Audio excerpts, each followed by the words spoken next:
अक्सर ये कश्मकश होती है ना। एक तरफ अपने सपने, अपनी ख्वाहिशें, और दूसरी तरफ परिवार की उम्मीदें, उनकी बनाई हुई दुनिया।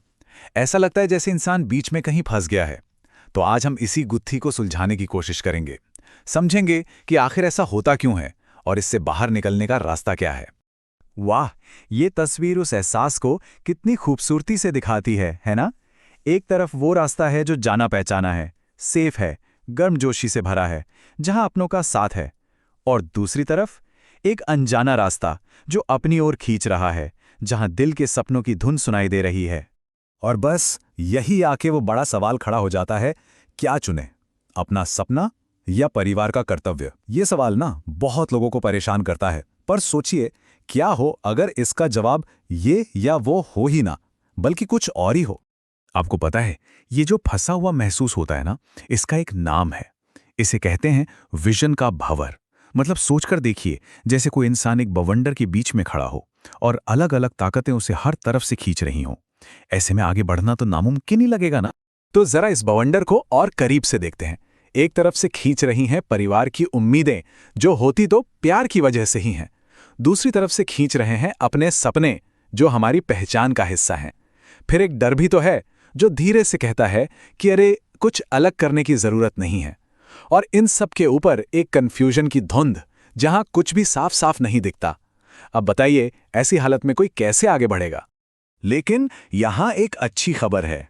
इस भंवर से निकलने का एक रास्ता है। और मजे की बात यह है कि ये रास्ता किसी एक चीज को चुनने का नहीं है, बल्कि एक बिल्कुल नई दिशा बनाने का है। और बस यहीं पर सारा खेल बदल जाता है। देखिए, असली सॉल्यूशन कुछ छोड़ने में नहीं, बल्कि दोनों को जोड़ने में है। एक ऐसा विजन तैयार करने में जो अपने सपनों को भी पूरा करे और उन वैल्यूज का भी सम्मान करे जो परिवार के साथ जुड़ी हैं। तो इसे ऐसे मत देखिए कि ये दो अलग अलग ताकतें हैं, बल्कि इसे ऐसे सोचिए जैसे दो नदियां मिलकर एक और भी शक्तिशाली धारा बना रही हैं। यहां असल मकसद है अपनी एम्बिशन और अपनी जिम्मेदारियों को इस तरह से मिलाना जो हमारे लिए सही में काम करे। ठीक है, सुनने में तो अच्छा लगता है, पर सवाल ये है कि ये सब करें कैसे। तो देखिए, इसकी शुरुआत होती है एक मजबूत फाउंडेशन बनाने से। चलिए उन 3 स्टेप्स को देखते हैं जो बिल्कुल जीरो से क्लैरिटी बनाने में मदद करेंगे। तो इसके लिए एक सिंपल सा 3 स्टेप का प्लान है। पहला, हम ये पता लगाएंगे कि असल में हमारी ख्वाहिशें क्या हैं। दूसरा, हम परिवार की उम्मीदों का एक मैप बनाएंगे। और आखिर में इन दोनों को मिलाकर हम एक विजन ट्रायंगल तैयार करेंगे। तो स्टेप 1, इसका मतलब है सच में एक पेपर और पेन लेकर बैठना और बिना कुछ सोचे, बिना किसी जजमेंट के सब कुछ लिख डालना जो दिल में आता है।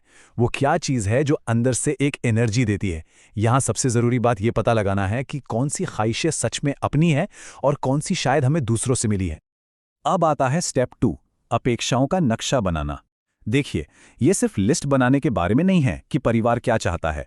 असली गेम चेंजर तब होता है जब हम उन उम्मीदों के पीछे छिपे डर को समझते हैं। अक्सर वो डर हमारी सेफ्टी या खुशी को लेकर ही होता है। जब इस नजरिए से देखते हैं ना, तो अपने आप एक समझ और हमदर्दी पैदा होती है। और फिर आता है स्टेप 3, विजन ट्रायंगल। यहीं पर असली मैजिक होता है। सोचिए, एक कोने में है हमारी अपनी गहरी इच्छाएं, दूसरे कोने में है परिवार की उम्मीदें और उनकी वैल्यूज। और इन दोनों को जोड़ने वाला बेस क्या है? वो हैं रियलिस्टिक गोल्स। मतलब वो काम जो अगले 1 से 3 साल में इन दोनों दुनियाओं के बीच एक पुल बनाने के लिए किए जा सकते हैं। तो ठीक है, एक बार जब मन के अंदर ये विजन बिल्कुल क्लियर हो जाए, तो अगला स्टेप आता है इसे बाहर की दुनिया में ले जाने का। मतलब अब वक्त है इंटरनल क्लैरिटी से एक्सटर्नल कम्युनिकेशन की तरफ बढ़ने का। और इसके लिए 2 बहुत जरूरी स्टेप्स हैं। पहला, ये चेक करना कि ये नया विजन सच में हमारे दिल की आवाज है या नहीं। और दूसरा, इसे अपने परिवार के साथ सही तरीके से शेयर करने की तैयारी करना। खुद से ये सवाल पूछना जरूरी है, क्या ये विजन मुझे और ज्यादा मैं जैसा महसूस कराता है? अगर इसमें कुछ भी बनावटी या जबरदस्ती का लगे, तो समझ जाइए कि कुछ बदलने की जरूरत है। विजन ऐसा होना चाहिए जो लगे कि हाँ, ये बिल्कुल सही है, जैसे घर वापस आ गए हों। और अब स्टेप 5, परिवार के साथ बात करने की तैयारी। ये थोड़ा नाजुक मामला है ना, तो इसे कि पुल बनाने की तरह देखिए। शुरुआत कीजिए कॉमन ग्राउंड से, मतलब वो वैल्यूज जो सब शेयर करते हैं। फिर ये दिखाइए कि प्लान में स्टेबिलिटी है, कि नींव मजबूत है। और हाँ, एक बार में पूरा पहाड़ मत दिखाइए। छोटे छोटे समझने लायक स्टेप्स में अपनी बात रखिए। चलिए, अब आते हैं इस प्रोसेस के आखिरी और सबसे जरूरी हिस्से पर, एक्शन। यानी काम करना और उस पर टिके रहना। क्योंकि सीधी सी बात है, बिना एक्शन के कोई भी विजन बस एक सपना ही रह जाता है। हमारे आखिरी 2 स्टेप्स इसी के बारे में है। पहला, अपने विजन के लिए एक क्लियर रोड मैप बनाना, और दूसरा, रास्ते में आने वाली रुकावटों से निपटने के लिए तैयार रहना। तो स्टेप नंबर 6 है विजन को एक असली रोड मैप में बदलना। ये वो स्टेप है जो सपनों को दिमाग से निकालकर हकीकत की जमीन पर लाता है। कैसे? कुछ क्लियर माइलस्टोन्स तय करके, और फिर उन्हें 30-30 दिन के छोटे छोटे एक्शन स्टेप्स में तोड़कर। इससे न सिर्फ ट्रैक पर रहना आसान होता है, बल्कि रास्ते में छोटी छोटी जीत को सेलिब्रेट करने का मौका भी मिलता है। और फाइनली स्टेप नंबर 7, जो कि बहुत जरूरी है, वो है रेजिस्टेंस को मैनेज करना। देखिए, ये तो तय है कि कुछ लोगों को शक होगा, डाउट्स आएंगे। ये नॉर्मल है। हमारा काम बहस करना नहीं है, बल्कि लगातार प्रोग्रेस दिखाकर जवाब देना है। बस शांत रहकर अपने काम पर फोकस करना है और अपने एक्शन को ही बोलने देना है। अच्छा, ये सब सुन के शायद थोड़ा ज्यादा लग रहा होगा, पर घबराने की बिल्कुल जरूरत नहीं है।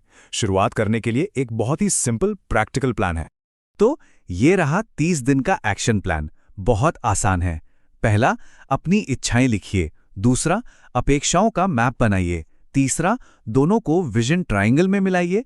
चौथा, अपना पहला माइलस्टोन बनाइए। और पांचवा, इसे किसी एक भरोसेमंद इंसान के साथ शेयर कीजिए। बस इतना ही करना है। यही है उस भंवर से बाहर निकलने का पहला कदम। तो देखिए, हम घूम फिर के वापस वहीं आ गए हैं जहां से हमने शुरू किया था, उसी दोराहे पर। लेकिन अब नजरिया बिल्कुल अलग है। अब यह सफर 2 रास्तों में से किसी एक को चुनने का नहीं है, बल्कि दोनों रास्तों से सीख लेकर अपने लिए एक तीसरा, एक नया और एक बेहतर रास्ता बनाने की हिम्मत दिखाने का है। तो आखिरी सवाल बस यही बचता है, उस नए रास्ते पर पहला कदम कैसा दिखता है? इसका जवाब हर किसी के लिए अलग होगा, लेकिन उस पहले कदम को पहचान लेना, बस वही वो चिंगारी है जो सब कुछ शुरू कर देगी।